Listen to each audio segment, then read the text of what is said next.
Welcome to today's lesson on text completion modifiers. In this session, we'll explore how modifiers work and their role in text completion questions. Let's dive in.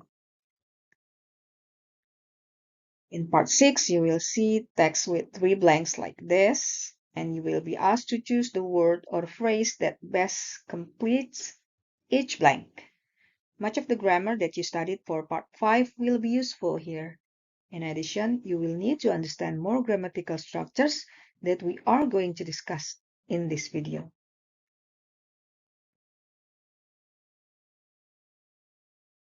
So there are 3 types of modifiers that we are going to discuss here. The first one is adjectives, comparative and superlative forms. The second one is adverb of frequency. And the third one is verbal adjectives, present and past participle.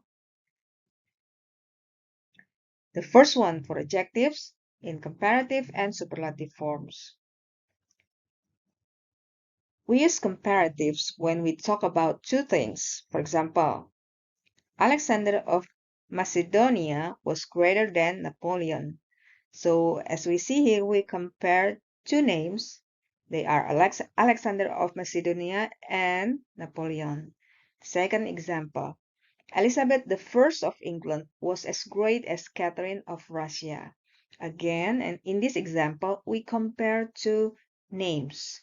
So we use than or as.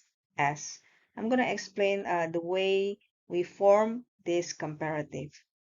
The first one, if the adjective has one syllable, such as great, big, small, we add to it, so it becomes greater, bigger, and smaller.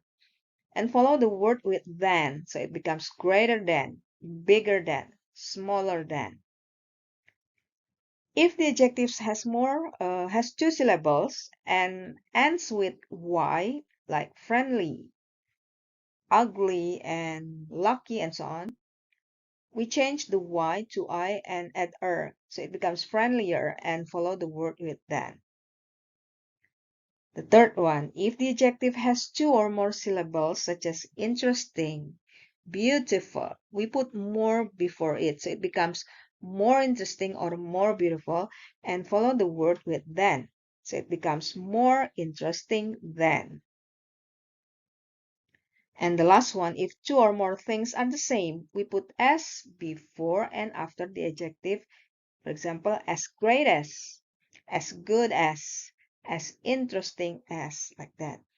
So the characteristic of comparative adjectives, there is usually a comparative or more, and then with addition than, usually like that. The next one is about superlatives. We use superlatives when we talk about 3 or more things. For example, of the 5 bosses I've worked for in my career, Mr. Honeywell is the friendliest. Jadi di antara 5 bos yang pernah saya bekerja dengannya, dari 5 bos ini, satu yang paling ramah, yaitu Mr. Honeywell. Jadi kita membandingkan lebih dari 3 di sini, kasusnya ada 5. Nah, satu di antara yang paling, maka menggunakan superlatif. Nah, kemudian contoh yang kedua, Angel Falls is the highest waterfall in the world. Meskipun di sini hanya satu falls atau air terjun yang disebutkan, tapi ini adalah yang paling di dunia, paling tinggi di dunia. Ada frase in the world. So, when there's a sentence and we find phrase or we use phrase like in the world, atau misalnya in the class, atau of all, misalnya kayak gini nih, of the 5 bosses, atau of all the people I know, itu kita mau menyebutkan yang paling, kita menggunakannya superlatif. Nah, cara membentuknya, how do we form superlatives? There are 3 ways. The first is, if the adjective has one syllable, jika hanya satu kata, for example like great, we put the before it and add est to it. Maksudnya, kita tambahkan kata the dan diakhiri dengan suku kata est atau akhiran est, menjadi dari great menjadi the greatest. But if the adjective has 2 syllables, jika lebih dari satu suku kata itu 2 suku kata dan berakhiran huruf y, seperti kata friendly, ugly, lucky. Nah, we put the before it, tetap ada the-nya, tapi kita ubah huruf Y menjadi huruf I, baru ditambah est, menjadi the friendliest. But if the adjective has 2 or more syllables, jika lebih dari 2 dan tidak berakhiran Y, seperti kata interesting, beautiful, kita pakai the most sebelum kata tersebut. Jadi menjadi the most interesting, the most beautiful, and so on. While most adjectives follow predictable patterns for forming comparatives and superlatives, irregular adjectives have their own unique rules. Jadi biasanya pola-pola pembentukan komparatif dan superlatif itu bisa diprediksi seperti big menjadi bigger, interesting jadi more interesting. But some they don't follow this pattern. Ini yang disebut dengan irregular comparative and superlative forms.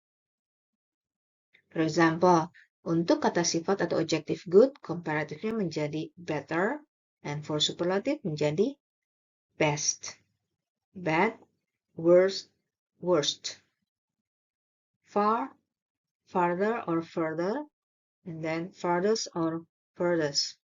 Bedanya kalau farther itu untuk membandingkan jarak seperti kilometer, meter, mana yang lebih jauh misalnya seperti itu ya. Which one is farther when we talk about the context of miles or kilometer. Tapi kalau yang lebih abstrak misalnya saya butuh informasi yang lebih jauh. Nah, itu menggunakannya further. I need further information. Seperti itu. And then for little, untuk komparatifnya menjadi less untuk yang non-count noun atau benda yang tidak bisa dihitung atau uncountable. Dan yang untuk superlatifnya menjadi least. And then few dan little sama-sama artinya sedikit. Tapi kalau few masuknya sebenarnya regular ya. Fewer atau fewest. Ini hanya untuk membedakan untuk little, untuk yang tidak bisa dihitung bendanya seperti air. Misalnya dia memiliki air lebih sedikit daripada kami. She has less water than us. Tapi untuk yang bisa dihitung, seperti buku misalnya. She has fewer books than us. Dia memiliki buku yang lebih sedikit daripada kami. Seperti itu ya. And then many for comparative becomes more, and for the superlative become most. Jangan lupa ciri-ciri untuk komparatif itu ada atau more, kemudian ditambahkan than. Sementara untuk superlatif biasanya belakangnya itu est atau most, dan biasanya ditambahkan the. Walaupun begitu ada di situasi tertentu menggunakan komparatif ditambahkan the, tapi nanti ada di contoh kalimat. Oke, kita latihan nih. Number 1, the size 10 envelopes are blank for sending documents than those small ones. Jika kita lihat di sini, ini ada kata than, berarti membandingkan dua hal, karena ada than-nya di sini ya. Berarti pakai komparatif yang ada are-nya atau more-nya, tapi jangan double seperti more better, itu double nggak boleh. So, the best answer is alpha, better. Better for sending document than those small ones. Then number 2, you can buy the slightly blank pens this time. We don't need the most expensive one. Again, in the sentence, the context implies a comparison between two options. Ada dua pilihan, the slightly cheaper pens versus the most expensive one. Jadi bandingkan. Karena membandingkan dua hal, juga menggunakan comparatives. So, pakainya are. The answer is bravo, cheaper. Number 3, Paul is blank candidate for that position. He hates speaking in public.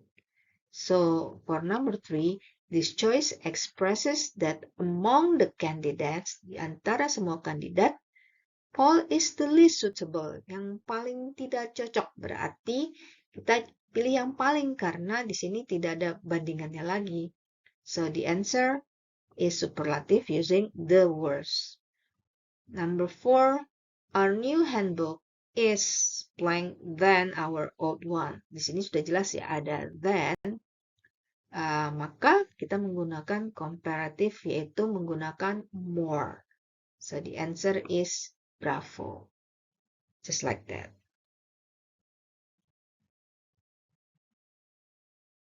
You're gonna skip this one. You can do it on your own and then check the answer later. Now we go on to the next lesson about adverbs of frequency. Now, adverbs of frequency can be in a form of single words. Misalnya, always, seldom, or never. And then, we put adverbs of frequency after the verb be, setelah to be. Misalnya nih, they are rarely late for meetings. Jadi, to be-nya are, kemudian adverbs-nya rarely. Di posisinya setelah to be. Then we put adverbs of frequency between the subject and the verb. Nah, ini kalau misalnya ada subjek sama verb. Menjadi, she never asks Bud even when she has a lot of stress. Subjeknya adalah she, kemudian verbnya adalah us, maka jika mau menempatkan adverbs of frequency ada di antara subjek dan verb.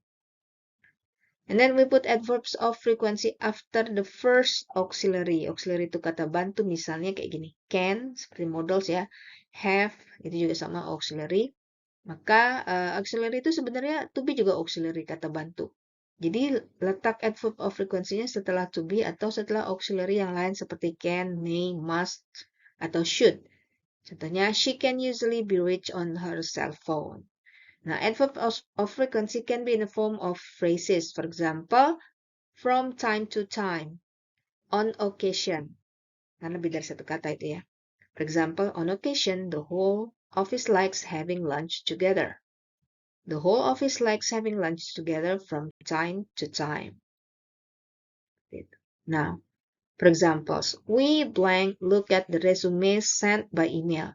You must deliver it by mail or in person.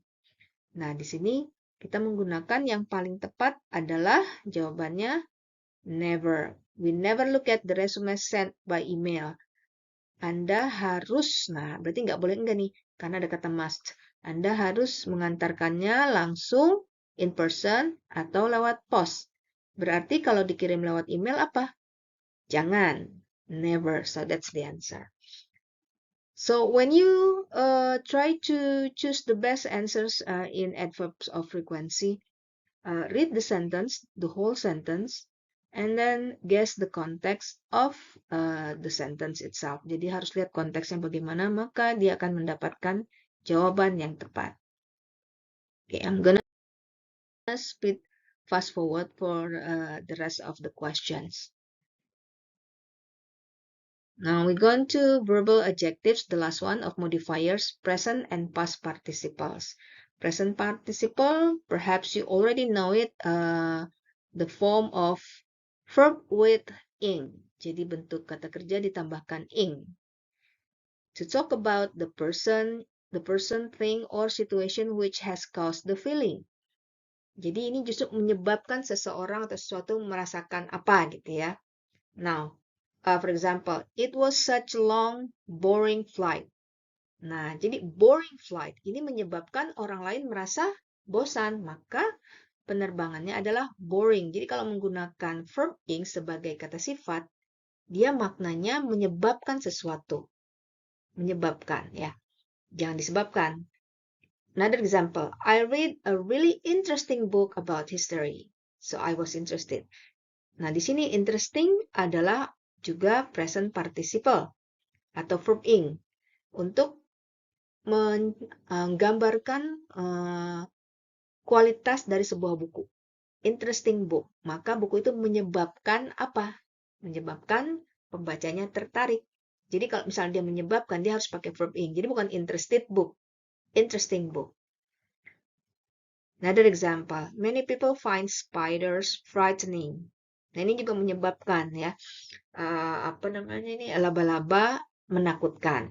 Berarti kan menyebabkan orang takut.